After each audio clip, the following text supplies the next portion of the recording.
할렐루야, 복된 아침입니다. 명절 잘들 쉬셨습니까? 몸과 마음을 잘 추스리셔서 하나님 보시기에 좋은 모습으로 또 일상으로 돌아가시기를 축복합니다. 한 해를 마무리하는 시점에 가서도 하나님께서 정말 착하고 충성되었다라고 칭찬하실 수 있는 그런 시간들로 이 한 해가 채워졌으면 좋겠습니다. 주어진 하루하루에 최선을 다하고 성실한 자세로 잘 감당해 나가시기를 주님의 이름으로 축복합니다. 연초 묵상했던 신명기에서 이제 마가복음 말씀으로 넘어왔습니다. 오늘 말씀은 마가복음 2장 13절에서 28절까지의 말씀입니다. 예수께서 다시 바닷가에 나가심에 큰 무리가 나왔거늘 예수께서 그들을 가르치시니라. 또 지나가시다가 알페오의 아들 레위가 세관에 앉아있는 것을 보시고 그에게 이르시되 나를 따르라 하시니 일어나 따르니라. 그의 집에 앉아 잡수실 때에 많은 세리와 죄인들이 예수와 그의 제자들과 함께 앉았으니 이는 그러한 사람들이 많이 있어서 예수를 따름이러라. 바리새인의 서기관들이 예수께서 죄인 및 세리들과 함께 잡수시는 것을 보고 그의 제자들에게 이르되 어찌하여 세리 및 죄인들과 함께 먹는가. 예수께서 들으시고 그들에게 이르시되 건강한 자에게는 의사가 쓸데없고 병든 자에게라야 쓸데 있느니라. 나는 의를 부르러 온 것이 아니요 죄인을 부르러 왔노라 하시니라. 요한의 제자들과 바리새인들이 금식하고 있는지라. 사람들이 예수께 와서 말하되 요한의 제자들과 바리새인의 제자들은 금식하는데 어찌하여 당신의 제자들은 금식하지 아니하나이까. 예수께서 그들에게 이르시되 혼인집 손님들이 신랑과 함께 있을 때에 금식할 수 있느냐? 신랑과 함께 있을 동안에는 금식할 수 없느니라. 그러나 신랑을 빼앗길 날이 이르리니 그날에는 금식할 것이니라. 생배 조각을 낡은 옷에 붙이는 자가 없나니 만일 그렇게 하면 기운 새 것이 낡은 그것을 당기어 헤어짐이 더하게 되느니라. 새 포도주를 낡은 가죽 부대에 넣는 자가 없나니 만일 그렇게 하면 새 포도주가 부대를 터뜨려 포도주와 부대를 버리게 되리라. 오직 새 포도주는 새 부대에 넣느니라 하시니라. 안식일에 예수께서 밀밭 사이로 지나가실새 그의 제자들이 길을 열며 이삭을 자르니 바리새인들이 예수께 말하되 보시오 저들이 어찌하여 안식일에 하지 못할 일을 하나이까. 예수께서 이르시되 다윗이 자기와 및 함께한 자들이 먹을 것이 없어 시장할 때 한 일을 잃지 못하였느냐. 그가 아비아달 대제사장 때에 하나님의 전에 들어가서 제사장 외에는 먹어서는 안 되는 진설병을 먹고 함께한 자들에게도 주지 아니하였느냐.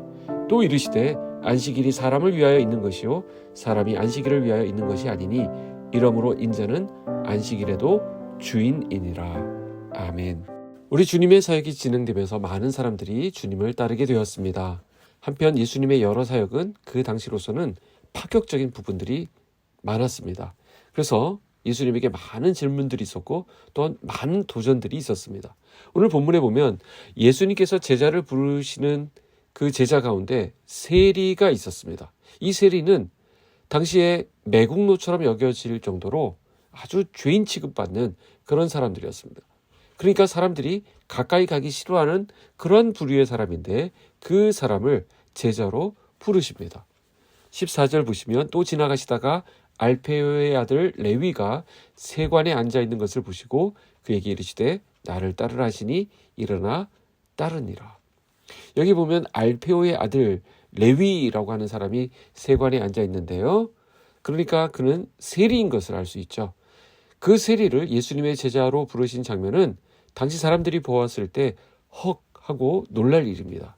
그런데 그 레위를 불렀을 뿐만 아니라 그 이후에 나오는 장면을 보면 그의 집에 들어가서 다른 친구 세리들과 함께 식사를 하는 예수님의 모습을 보게 됩니다. 15절입니다. 그의 집에 앉아 잡수실 때 많은 세리와 죄인들이 예수와 그의 제자들과 함께 앉았으니 이는 그러한 사람들이 많이 있어서 예수를 따름이러라. 이러한 모습은 당시 종교 문화적 배경으로 보면 굉장히 충격적인 일입니다. 보통의 랍비들이나 종교 지도자들은 이런 세리와는 어울리지 않았습니다. 그러니까 세리들과 함께 식사를 하는 것, 이 죄인들과 함께 식사를 하는 예수님의 모습은 굉장히 파격적이고 또 당시 기득권에 있는 사람들에게는 굉장히 돌발적인 그리고 충격적인 그런 모습입니다. 16절에 이런 반응이 나오죠. 바리새인의 서기관들이 예수께서 죄인 및 세리들과 함께 잡수시는 것을 보고 그의 제자들에게 이르되 어찌하여 세리 및 죄인들과 함께 먹는가? 그렇지만 우리가 아는 것처럼 이 세리는 마태복음 9장 말씀에 의하면 이 마태라는 이름을 가지고 있는 사람이죠. 여기는 레위라고 되어 있는데 또 다른 이름으로 마태입니다. 이 마태는 나중에 보면 마태복음을 기록했을 것으로 우리가 생각하는 그 인물입니다. 자, 그런 걸로 보면 그의 직업이 비록 세리였지만 이 제자는 나중에 굉장히 중요한 역할을 했던 그런 분이라는 것을 알게 됩니다.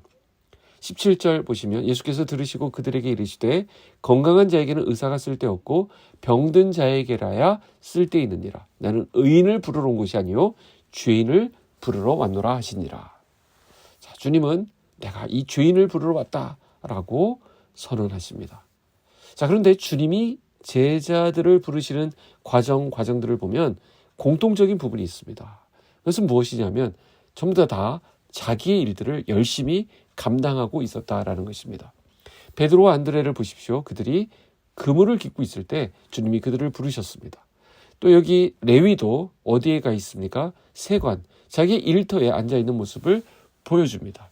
그저 게으르게 한량처럼 하루 종일 놀고 있는 그런 사람을 부르신 것이 아니라 자기의 일에 나름 최선을 다하고 있는 사람들을 주님이 부르신 것을 보게 됩니다.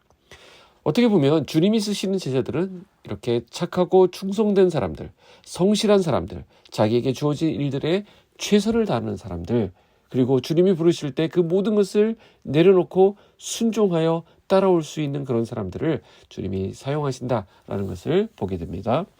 사랑하는 빛소금 성도 여러분, 하나님이 쓰시기에 좋은 사람들이 되시기를 축복합니다. 특별히 오늘 나에게 주어진 일들, 그 일들에 성실히 최선을 다하고 또한 주님께서 부르실 때 그 모든 것을 내려놓고 순종하고 또 헌신하여 따를 수 있는 그런 믿음의 사람들이 되기를 소망합니다.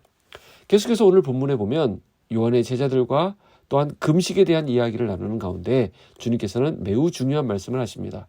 22절 보시면 새 포도주를 낡은 가죽 부대에 넣는 자가 없나니 만일 그렇게 하면 새 포도주가 부대를 터뜨려 포도주와 부대를 버리게 되리라. 오직 새 포도주는 새 부대에 넣느니라 하시니라. 여기 보면 주님께서는 새 포도주는 새 부대에 넣어야 한다 이렇게 말씀하시죠. 우리가 다 알고 있는 그런 내용입니다. 너무 유명한 말씀이죠. 자, 새 포도주를 낡은 가죽 부대에 넣으면 결국 그것이 나중에 팽창하기 때문에 터져서 다 쓸 수 없게 되어지니까 새 포도주는 새 부대에 넣는 것이 당연합니다. 자, 그럼 이것은 무엇을 강조하는 말씀인가요? 바리새인들은 안식일에 이삭을 잘라 먹은 예수님의 제자들을 비난했었습니다. 예수님은 낡은 옛 율법에 매여서 안식일의 주인으로 오신 예수님을 알아보지 못하는 그들의 어리석음을 지적하셨습니다.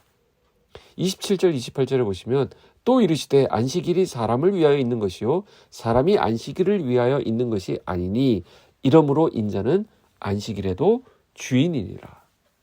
복음을 알지 못하면 옛 방식에 사로잡혀서 얽매이는 삶을 살아갈 수밖에 없습니다. 금기로 가득한 낡은 가죽 부대로는 안식일의 주인으로 오신 예수님이 주시는 참된 기쁨과 참된 자유를 누리지 못하게 되는 것입니다. 우리가 예수님을 믿고 새로운 피조물로 또 구원받은 하나님의 자녀로 살아가는데 우리가 자꾸 옛날의 가치관, 옛 세계관, 옛 습관에 머무르면 안 된다는 말씀입니다. 우리가 예수를 믿고 새 포도주가 되었다면 새 부대에 이제는 담겨져야 합니다. 즉 예수 믿는 사람다운 새로운 삶이 필요하다는 것입니다. 예수 믿는 사람답게 말하는 것, 예수 믿는 사람답게 행동하는 것, 그렇게 생각하는 것, 그렇게 선택하는 것, 내 마음의 중심을 주님께 두고 지향하는 모든 것들이 달라져야 한다는 것을 의미합니다. 그래서 고린도후서 5장 17절 그러므로 누구든지 그리스도 안에 있으면 새로운 피조물이라 이전 것은 지나갔으니 보라 새 것이 되었노라. 오늘도 새롭게 하시는 주님의 이 말씀을 붙들고 예수님과 함께 변화된 삶, 성장하고 앞으로 나아가는 삶이 되시기를 주님의 이름으로 축복합니다. 기도하겠습니다. 하나님 아버지 감사합니다. 우리에게 2024년 한 해를 허락해 주시고 말씀으로 또한 인도하시니 감사합니다.